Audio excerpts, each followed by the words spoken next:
Welcome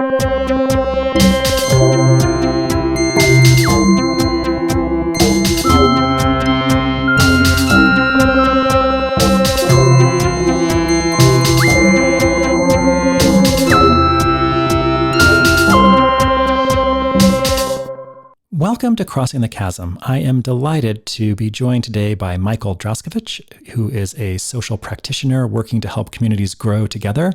A proud citizen of the Cherokee Nation, Michael currently resides in Los Angeles and is the co-founder of the Democracy Policy Network, an interstate network working to accelerate the democratic transformation of America. Michael co-led the campaign finance reform effort, Los Angeles for Democracy Vouchers, and the Citizens Assembly Project, Public Democracy Los Angeles. Michael has a master's degree in public administration from the Harvard Kennedy School of Government and an MBA from the MIT Sloan School of Management. He is currently a PhD student in philosophy, cosmology, and consciousness at the California Institute of Integral Studies. And Michael is the absolute perfect guest for this show. He had a lot to say that is of practical value of thinking about how we can have a different kind of world. I really enjoyed the conversation and hope you do as well. Thanks for tuning in.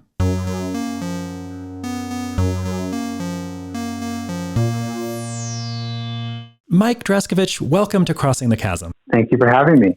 It's great to have you here. I'm delighted to be speaking with you. Thanks for making time. I want to begin. I've been looking at your background, the work you're doing. It's all extremely interesting. I'd love for you to start by just talking a little bit about how you identify or think about the chasm or chasms in society as they relate to the work you're doing. I think the way that I see it right now, I appreciate you adding chasms plural, because I do think there's multiple dimensions to this question.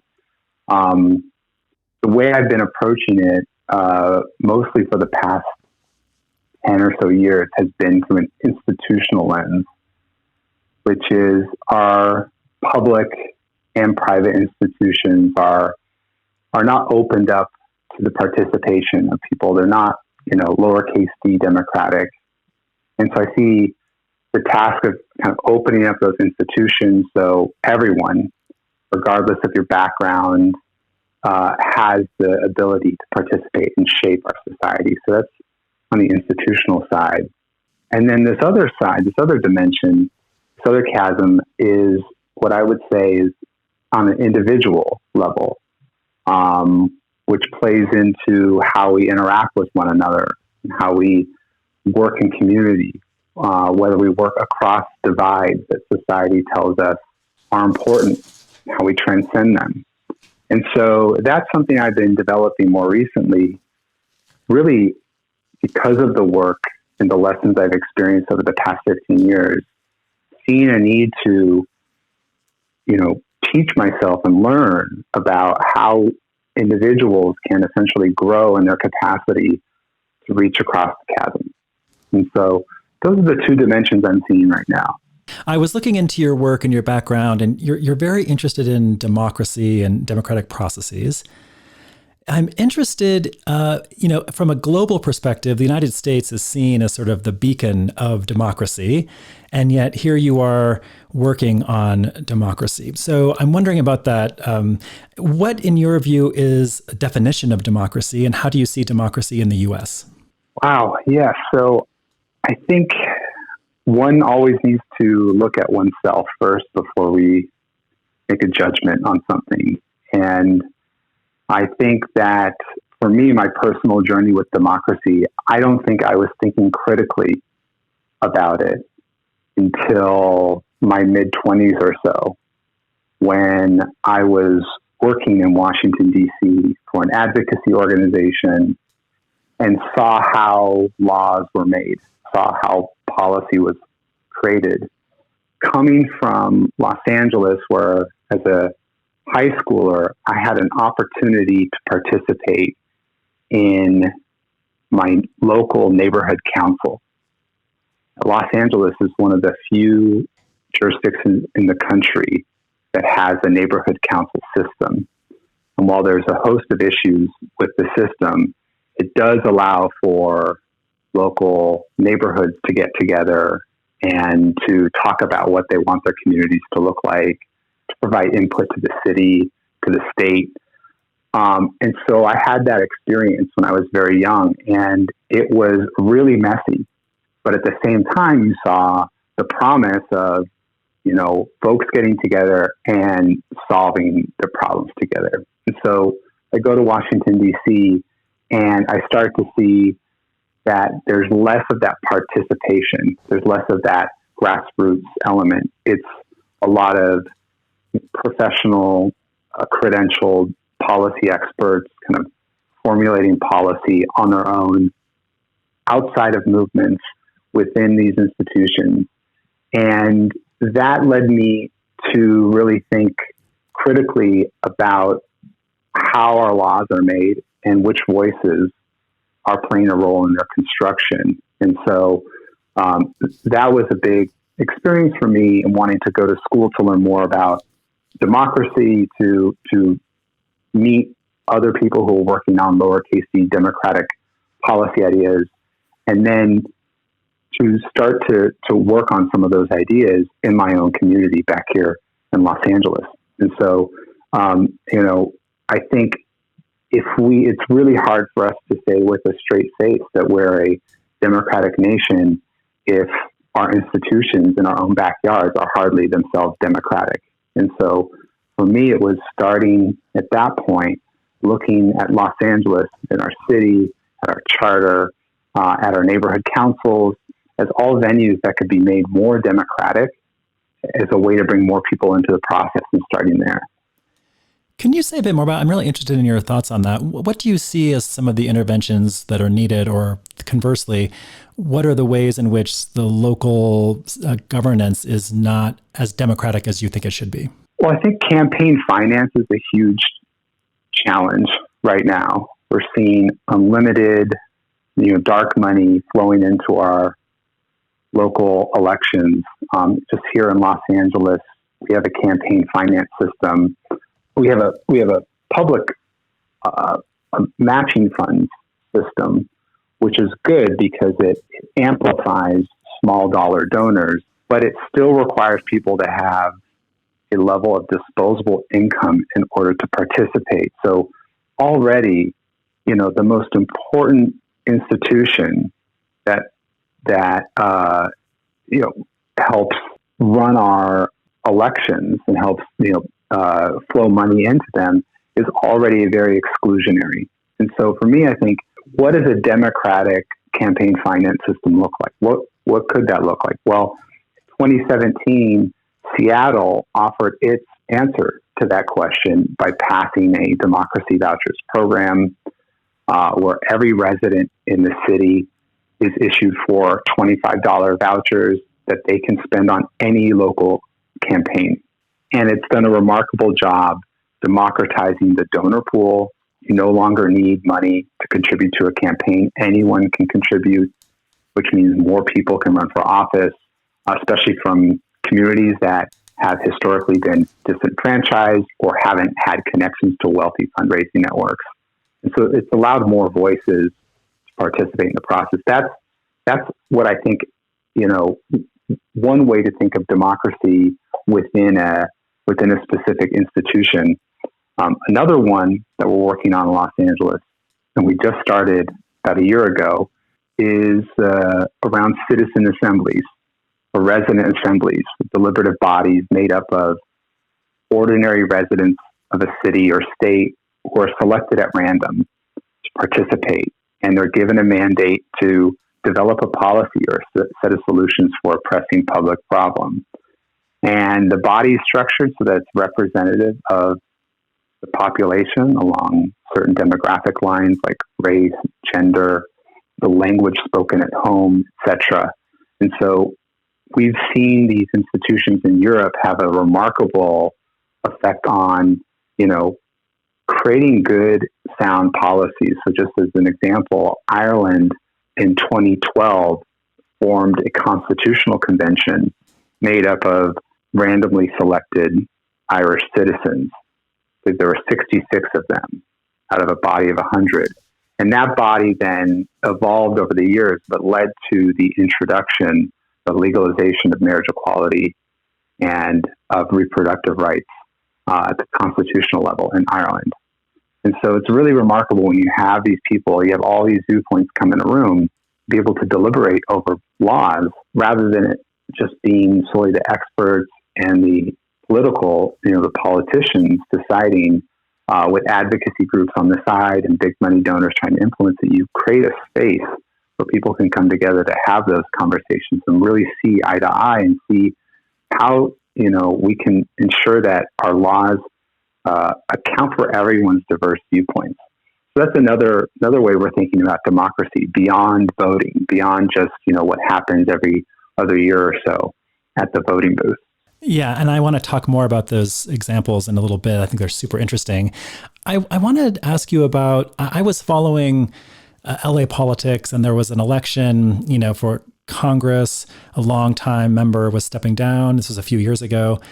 And in the primary, the number or the proportion of people voting was like 18% or something. And so I want to ask you about your thoughts on just the ways in which average citizens engage with politics, governance, democracy, and how you could get more people involved. Do you see it as you need to have more people involved who then create these robust policies you're talking about? Or do we have to have some more robust policies that then get more people engaged? How do you see that? I mean, I see it as we need both. We need more people. We need policies that open up our institutions to more people. And then we need more people taking a look at and co-creating policies together. So I don't think there's a linear, sequential way about this. We have to start with whatever resources we have and just know that that's good enough for where we are. So, ideally the city opens up, creates a citizens assembly or residents assembly here to solve an issue. Well, we may have to do that privately. We may have to do that funded by various foundations or NGOs to kickstart the idea, to demonstrate to people that it works. Your point about, a fraction of Angelenos or anyone in any election voting for something really should raise the question of a legitimacy problem we have with a lot of these institutions. Sure, a candidate wins the majority of votes, but if that majority is less than 10% of the total population, what does that mean to us? What does that say to us? And this isn't to say, everything should be torn down. I'm thinking more constructively, how do we think about participation? How do we want our institutions to empower people to participate? I like to think that public participation is one of the most important forms of participation, but it's not the only. We also have the economic sphere, and our people, do they have access to capital? Do they have access to accurate, true wages that reflects their cost of living and their dreams? Also the cultural sphere, the same thing. Do people feel that they have the freedom to start clubs and, practice their faith or religion freely? So I see participation along a lot of these dimensions, but public participation is, I think, what we're all recognizing right now needs our attention and needs solutions and energy poured into it. I think it's really interesting that you're working on sort of this higher level democracy. And then in your last answer, you just mentioned some specifics around wages or access and so forth. And so I'm wondering if you could speak a little bit to how you and the organizations you're working with interface with more specific groups around issues. That is to say, how do you see collecting these people amongst a network that's all moving forth in the same direction towards democracy and meeting these other goals?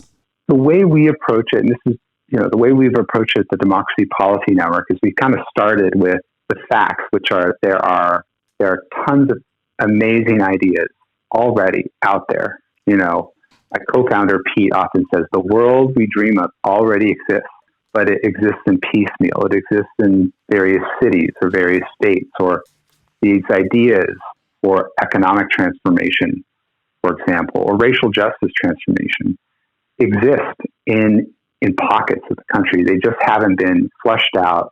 They haven't been spread.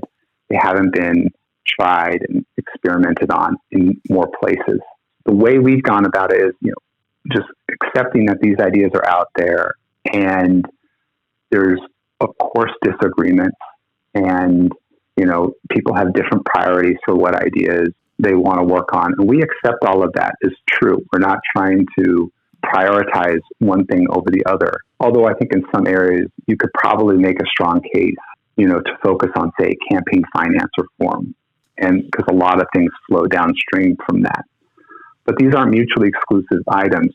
Our objective has been to find the really interesting ideas and amazing people behind them, give them a platform to raise them up, to help flesh out their ideas, and then to get them in front of people who are, energized to bring new ideas into the discourse, whether it's at their city hall or their state house or even the federal government or their businesses.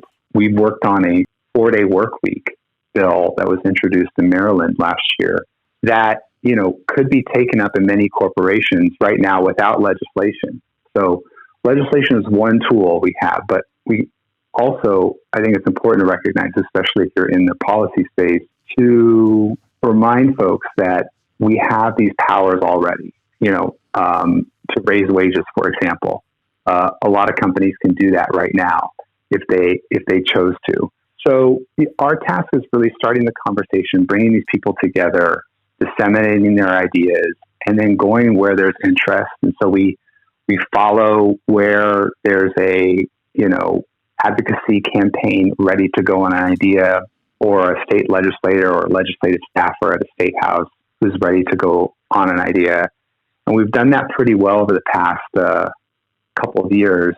Like I said, working on 4-day work week. We've also worked on public banking, restorative justice, public pharma, democracy vouchers, and a few other big ideas. So very excited about that. Oh, those are exciting. And again, I want to get to some of those in a minute. Other question I wanted to ask you is that you're mostly focused, it sounds like, in the Los Angeles area, but you're clearly connected and supporting people elsewhere. Can you just speak to the situation we have in this country where we have these different levels and scales of governance and the extent to which, you're focusing mostly on the local level. Can you just speak to the local level and why you're focusing a lot of your attention there? I chose to focus at the local level because I think it's where we have the most power as individuals, wherever we live, to affect the direct circumstances around us. Federal government has enormous power and should also be part of our political strategies. But oftentimes I feel that it can be the only strategy or the only lens with which we view politics, especially our local politics. And so, a lot of folks, struggle to name their local representatives or their city council members. And that's totally okay, because we've grown up in a society that said our politics is all national. But the opportunities that exist to really start to change things and to create a culture, a different civic culture where things are democratized and people are empowered, really, I believe, is going to need to get started at the local level. And, a lot of folks think, with all the curriculum battles that are happening right now, those are school board fights, which is a local or county level position in many states. And so we're being called to work on those ideas at the local level. The federal Department of Education is not tasked, nor should it be tasked, with setting curriculum standards. In my opinion, that should be something that every community, every generation is always awakening to this question. What are we teaching? What do we want our children to be learning? And how do we, ensure that they're thoughtful, critical, public citizens? So I think that's where we're seeing the center of gravity shift a little bit.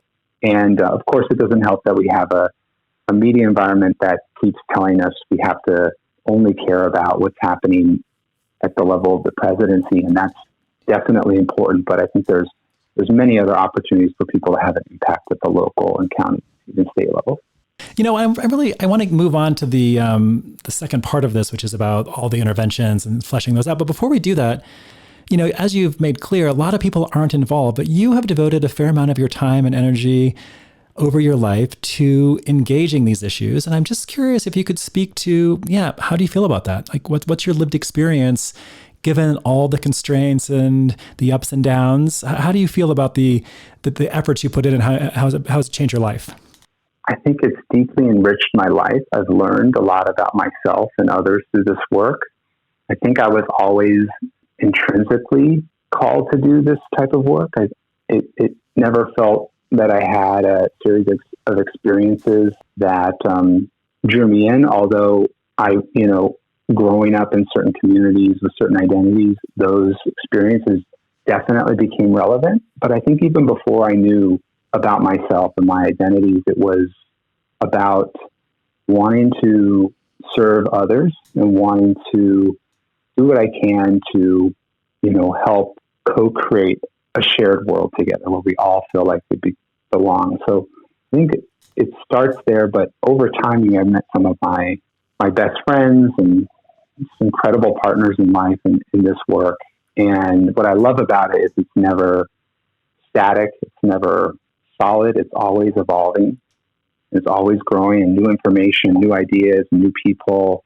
And it's just a reminder this work continues to grow and evolve over time. And we're, I think we've all seen over the past 5 years how social movements and philanthropy and all this stuff, all these institutions are attempting to become much more inclusive. I think that's incredible. And I can only imagine what the conversation is going to be like in another 5 years when we can reflect on the progress and limitations of what we've been through. But I would say, it's just come from a very personal source. And it's hard to even put words on it, but I just knew that I wanted to spend my time in this way. Thank you for sharing. I appreciate that. And I want to shift now to the actual on the ground changes. And before we get to the specifics, a lot of people in our society just say, people can't do anything. The powers that be are too strong. There's no possible way we could change anything. How do you respond to people when they say that? I like to ask questions about their involvement, and not to make them feel ashamed or anything, but to just point out that there's so many opportunities lying in front of them to become a more optimistic or constructive participant in society. And so I think, and I've been there myself, so I know when you view, when everything is viewed through the prism of national politics and there's doom and gloom, this is very real. I mean, we're seeing just absolute, atrocities on the international scale happening, and violence and distrust and hatred. And these are all happening right now. And what I've tried to do is to acknowledge that and to transmute it into the opposite force in the most proximate way in my life, which is where I live, in my immediate community. And so, it's recognizing that there's not much I can do outside of calling my representative protesting for a ceasefire right now in Gaza. But I can take the hatred I'm seeing and the violence, and I can transform that into acts of service and compassion in my own community, and know that it's born out of the pain and the suffering that I've seen, that it's drawing its necessity from that. And then I think people become hopeful once they begin acting. It's often said that we become, hope inspires action, but I actually think it's the other way. If you ever started a workout regimen, after a long time away from the gym or something, that you're really inspired the day after your first workout, because you're like, wow, like that felt great. I can do that more. I could see myself doing this. That's the type of mindset I think we should try to encourage people to get to, is just try something small. Just try something little. Write something constructive to your representative. Reach out to a neighbor about a problem you're facing in your community. Go to a city hall meeting, or, if you live near the State House, go to a State House meeting. Those are the baby steps, I think, which are really important and generative. And I think they'll lead to just more engagement, and then you'll start to see that. I think you can reflect, you can see the ways in which before those baby steps, the world seemed like it was falling apart, but it was really because in many cases, it's so hard to know what to do, and to know that we have all these places like in our own backyards that are crying out for people like you to contribute your gifts and your talents. It's really, there's just so much that can be done. So yeah. One thing that seems really inspiring to me and super exciting is this notion of public assemblies, citizen assemblies. And that just seems like it'd be a really great way to get people excited, but also to give them something to actually do. Can you just speak a little bit more about what these assemblies are and how they operate? They're called in Europe citizens' assemblies. And what they are is they're a body of residents from a city or state who are selected by democratic lottery. And they're then tasked with a mandate to come up with policy solutions or make recommendations on a particular issue to a government body. And so what you have is essentially a city or a country in one room, and they meet several times over the course of a year. It could be shorter depending on the issue, but I know the examples that we're looking at for Los Angeles, they've been year-long engagements. And these are people that don't have a background in politics or policy. And when they come into this room, they're in charge. They get to decide which experts to hear. They get to decide, how long to take to deliberate on a particular issue. And we see many of them go through this process and they come out the other side as informed and engaged and ready to advocate for what they've learned. In some ways, the whole policymaking process has been demystified for them. So to give you an example, a few years ago, France had a national citizens assembly on climate where they asked 150 French citizens to come up with national policy recommendations on climate change for the country. And these were, some people had never thought about the environment really critically before. And so for them, it was a little intimidating to have to sit in these presentations with experts going over greenhouse gas emissions and travel and all of this stuff, how they're contributing to the worsening of our planet. And by the end of the process, they came up with this group of people that had never met before, weren't climate experts, came up with a list of 149 policy recommendations that were really ambitious. And they themselves were transformed through this process. So I already mentioned that they felt they didn't need to be intimidated by this subject matter, the material, that they could understand and ask questions and work with experts. And then they felt that they, were in a way kind of energized by their knowledge and their confidence in this material to advocate for the policies at the French national government. Now, interestingly, what happened was in this example, and I'm not an expert in it, but what I've understood is the French President Macron promised initially before the assembly was in place that he would pass whatever policies were recommended. But because the policies were so ambitious, and this isn't a far left thing. You had conservatives, you had far right and far left people. Again, it was a country in a room, so it was a representative body of French citizens who decided collectively that these were the policies that make most sense for all the French people, and yet the policies were too ambitious for the president, that he backed off of his promise to implement all of them and only implemented a few.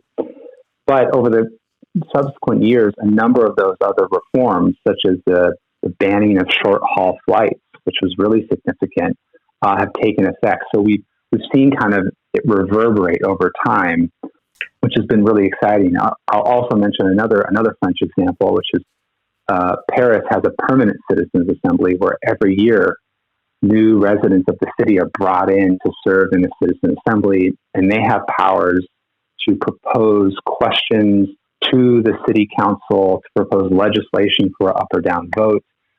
They also have powers to kick off a research, like an investigative or research assembly to look into an issue of public concern. So we're seeing some elements of governance be transferred in a way into this new body, which is really exciting.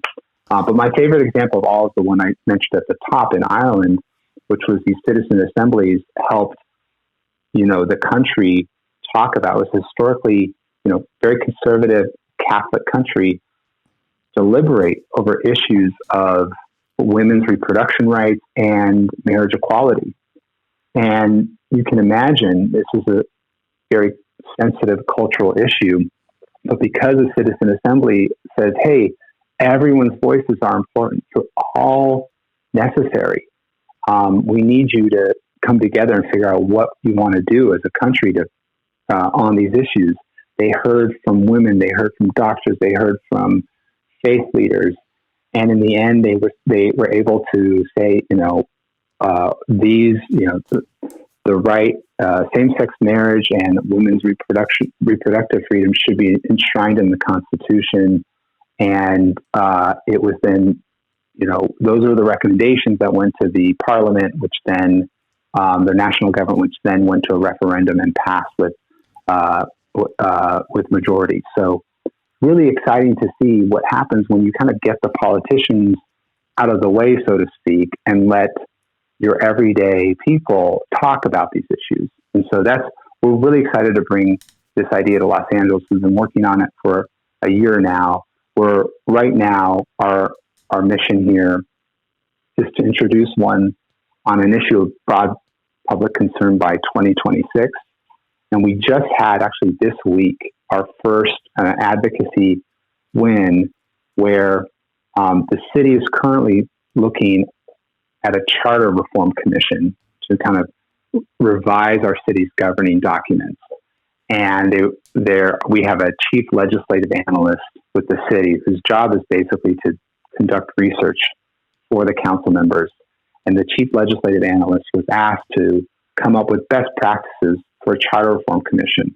Well, we sent them a coalition letter saying, we hope you can consider citizens' assemblies as a way to increase public participation, representation, and public trust in a charter review process. And we gave them a list of precedents of a number of successful citizens' assemblies across the world. And our letter and our recommendation was included in the report that was just published on Monday to City Council. So we're really excited about continuing that. We're hoping that, our Charter Reform Commission, if not this next one, but the one after that, will look like a citizens' assembly. That's really exciting. I'm wondering about the scale of these. Do you think a citizens' assembly could work on a smaller scale, in a smaller town, for example? And are there any examples you could point to? Yeah, there's a few. So just in Petaluma, California, I believe last year or the year before, they had a citizens' assembly on their fairgrounds. So there was a question about what to do with the fairgrounds in the city, what purpose to put it to use over, and whether it's going to be housing or entertainment or something like this.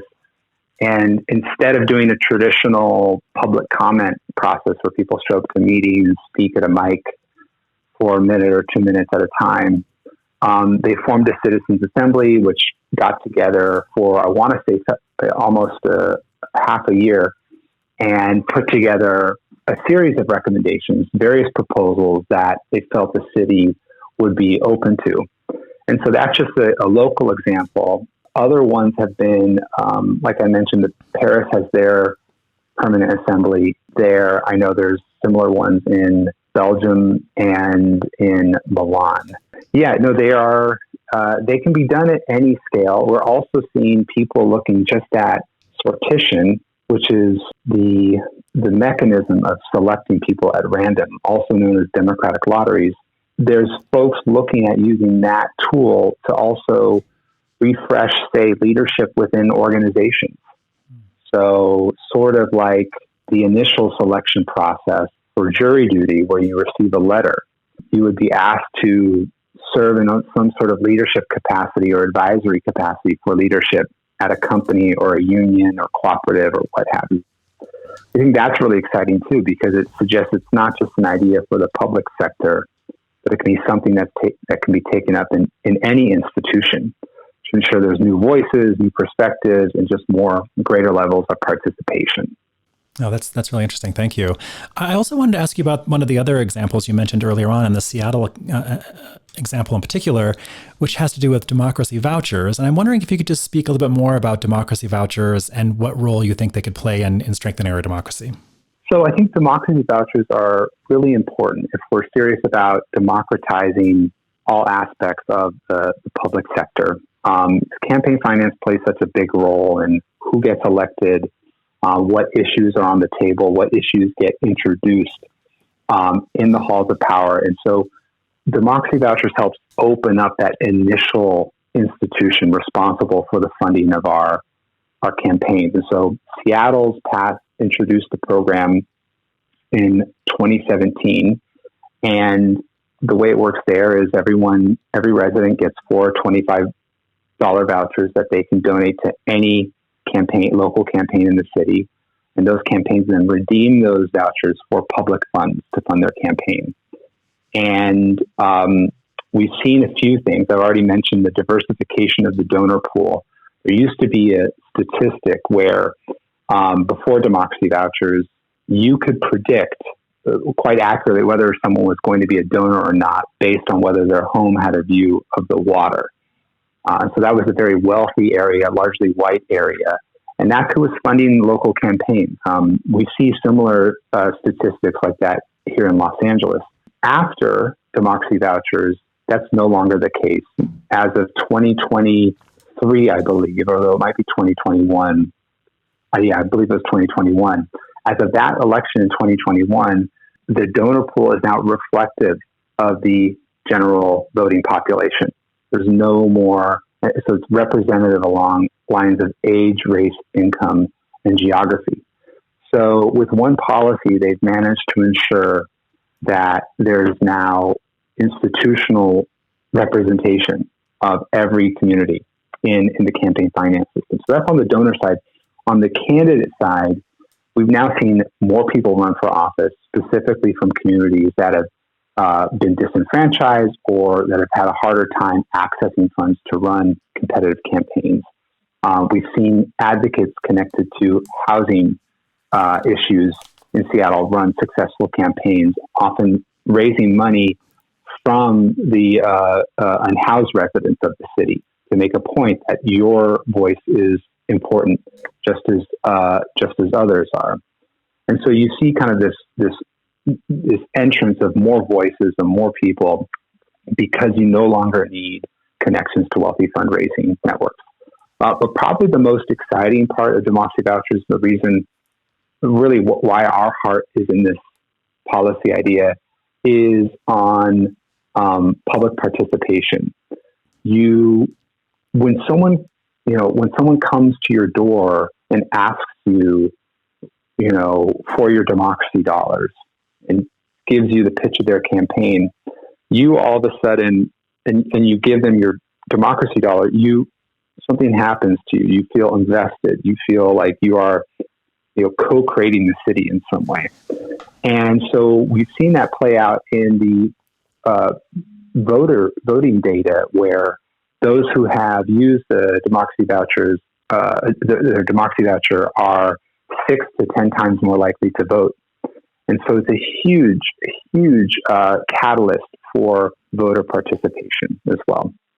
And I think that's what's most important, is people's whole mentality change. It changes, and they see themselves as participants. And just to make sure that, folks don't think this is only a liberal lefty idea out of Seattle, it was actually passed by ballot initiative in 2016 in South Dakota. But because that was when, of course, Trump was on the ballot then, but because South Dakota is one of the few states that has non-binding citizen, initiative rules, the State House called an emergency session and overturned the law. So unfortunately, it doesn't exist there, but it shows us that this idea can travel across the traditional partisan boundaries. So very exciting idea. We're seeing, campaigns. Minneapolis was considering it in their legislative package last year, and Los Angeles has been working on it. Oakland passed their program a year ago, and so we're seeing more and more. And there's a serious campaign in New Hampshire. There's all sorts of exciting movement on this. One thing I will say is, a lot of places are also considering matching fund programs like we have here in Los Angeles. And I would encourage you, if that's what's right for your city or state, to go with that. Any public financing is better than no public financing. We've chosen democracy vouchers simply because we don't want disposable income to be, the requirement of a disposable income to be required to participate in the campaign finance program. But so that's what we're seeing on the campaign finance front from a lowercase d democratic standpoint. Oh, it's really interesting, and I appreciate these explicit examples. One other one you mentioned that I'm kind of interested in is this notion of public banking. Can you speak to that at all?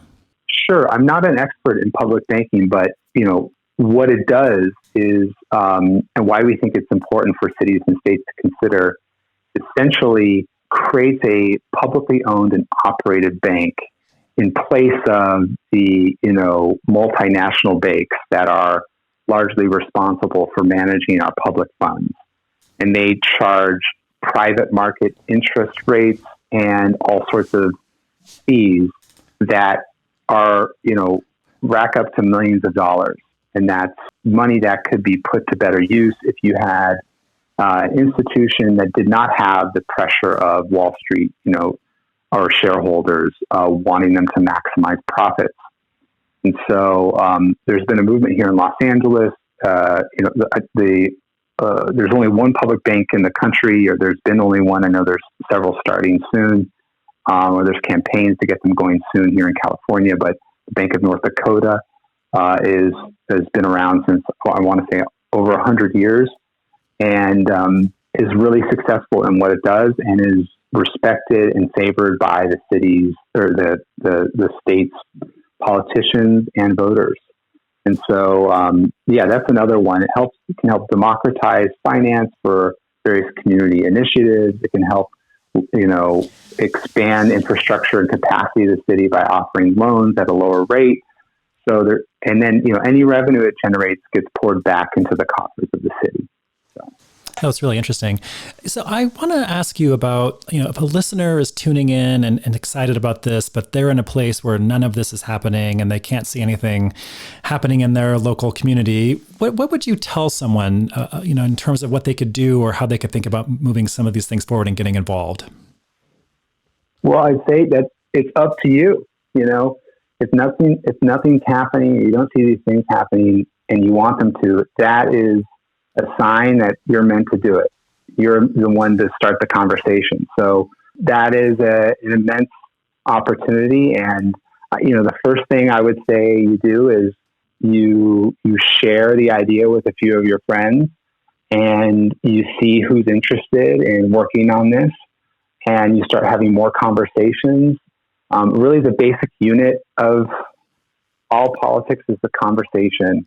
And so the more of those you're having, both, one-to-one with individuals or organizations, but also you can host community briefings on the idea, invite experts in from other states and cities to talk about the idea, start drafting up, legislation or letters, start forming relationships with your city council member or your state legislators. That's really what it looks like. And I would say for those who are intimidated by that idea, I would only say that these people are very accessible. They're very open, more open than we think, especially at the local level.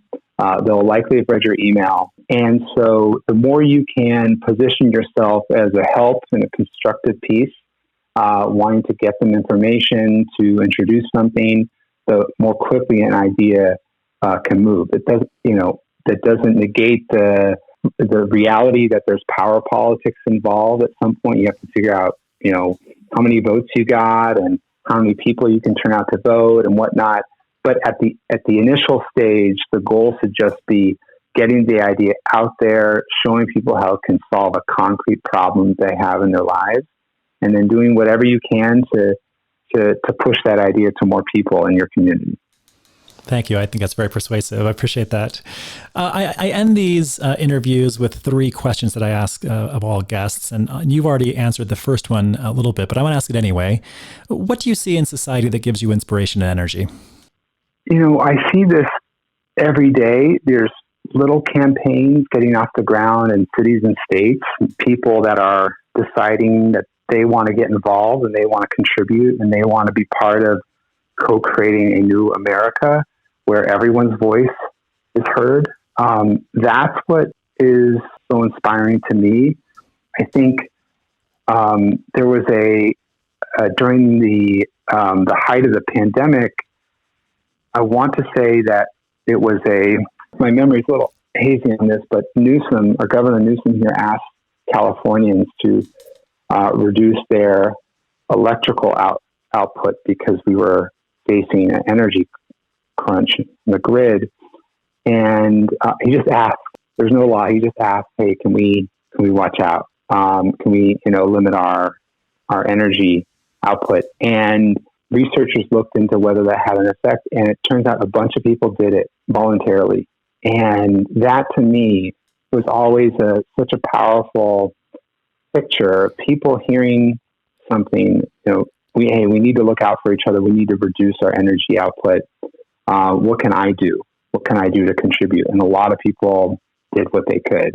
And so it's just a reminder that, yes, policy is needed. We need to think in terms of laws and institutions, but we also can think in terms of hearts and souls and what people would do on a voluntaristic basis.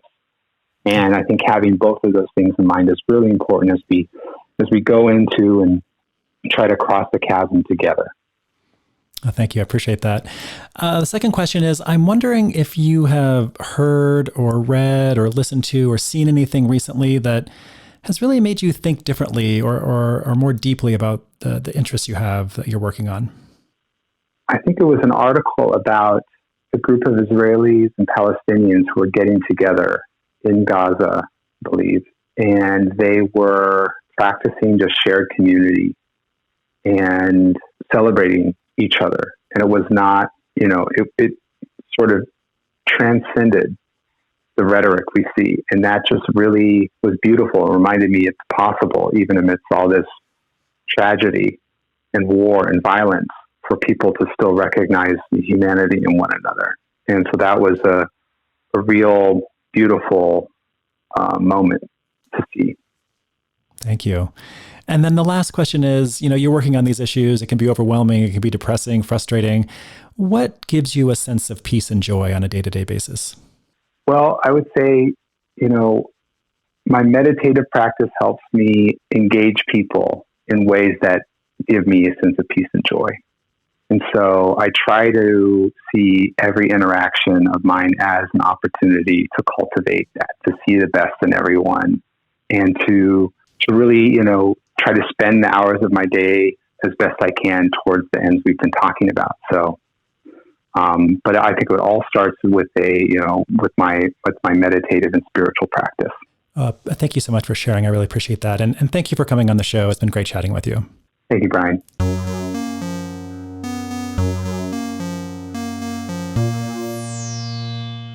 When I was first thinking about creating this podcast, I wanted to have people on who could speak to a different kind of society, and Michael did just that. I was so impressed and interested and engaged with what he had to offer, both the big conceptual questions and ideas about our society, but also the practicalities of what we could actually do to move forward to have a better world. It was just delightful to have him on the show and to hear his thoughts, and I'm really grateful for his time. I want to thank the executive producers of Crossing the Chasm, Dan Phillips and Cody Bayless. I want to thank Anodyne Diversion for the music. And as always, I want to thank you all for tuning in. I really appreciate it and hope you enjoyed the conversation as much as I did. I hope you can tune in again another time.